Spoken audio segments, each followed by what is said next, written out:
outfit. Thank you. I just Googled hipster and I got the first one. So, living in Baltimore is crazy because I've only ever lived in one place before. And I went home and I was like walking around and I was like, I don't feel like someone's gonna stab me all the time. That's really nice. I'm from Spokane, Washington. If you don't know about Spokane, it's sort of like shitty Seattle, which is already kind of like shitty Portland. And that's our slogan actually, shitty, shitty Portland. We changed it recently. The runner-up was, it's pronounced Spokane, not Spokane, but it was just spelled the same on the sign, so it didn't really come across, so it didn't make the cut. But yeah, Spokane's a little weird because it's in Washington, but it's right next to Idaho. And Washington is like really liberal. It's a very liberal place in general. Like we went like 70% for Bernie Sanders or something. It was like the most. Like even Vermont was sort of like, I don't know about this guy, but we were like, sign me up for this guy. It was sort of like talking Washington into socialism was a little bit like talking a college freshman into drinking for the first time. Because, you know, everyone's always told you like it's bad for you and you shouldn't do it. And you don't want to end up like Grandpa Adolf, who took it too far. Didn't go well for him. But you know, now you're in college. Everybody's kind of trying it out, you know. Looks kind of fun. But you don't want to be too eager, you know, you don't want to jump the gun. But then, you know, you're at this party, and this old Jewish guy comes up to you, and he's like, hey, want to try some alcohol? And you're like, I don't know, he's still trying to be coy. And then he's like, it's a democratic alcohol. And you're like, what's that? And he's like, well, it's like normal alcohol, except it emphasizes democratic management of economic institutions within a decentralized economy. And you're like, I don't really know what that means, but you really want to get drunk, so you pour too much vodka into too little Diet Coke, and you drink all of it. And then you wake up the next morning and someone's like, Donald Trump is president! And you're like, what? What happened? Is this my fault?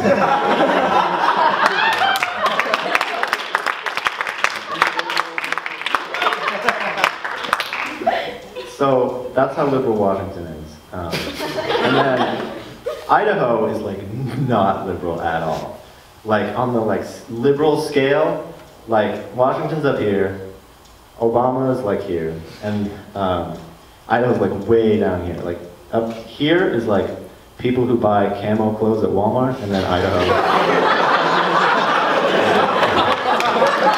under that. So there's some weird stuff going on in Spokane. You'll get like weird conflicting things. It almost seems like they'll like spin two different wheels, one with like liberal nouns and one with conservative nouns, and then they just sort of combine them and see what happens. Like they'll be like, all right, we need a liberal noun.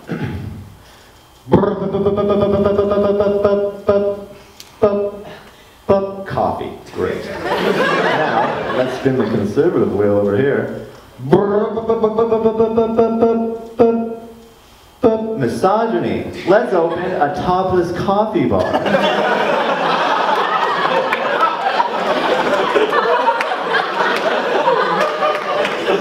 Yes, correct. But that exists. We have a bunch of those.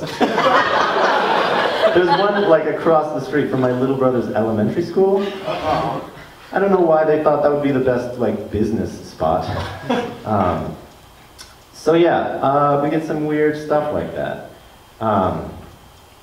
Although it does make a kind of some sense because we're like really into coffee, so like any opportunity. I'm very into coffee. I was a barista for a while, which probably isn't surprising if you know me at all.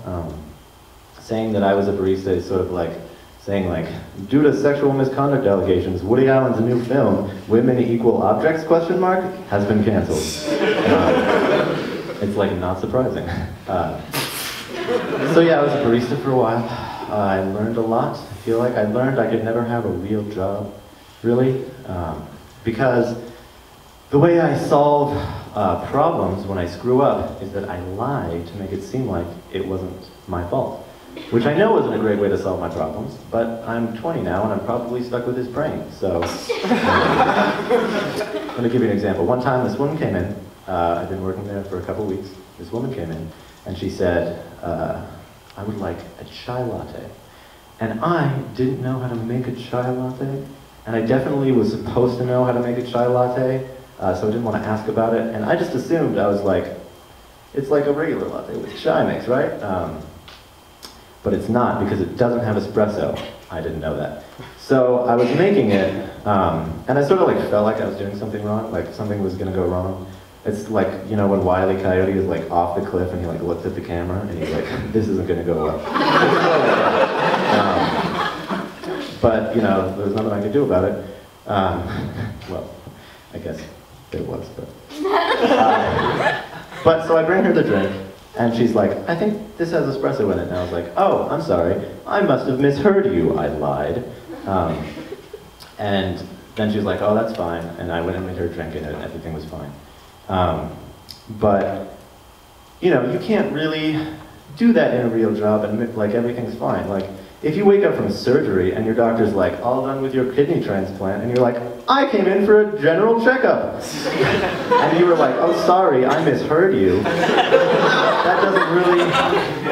That doesn't really work out for you as well. So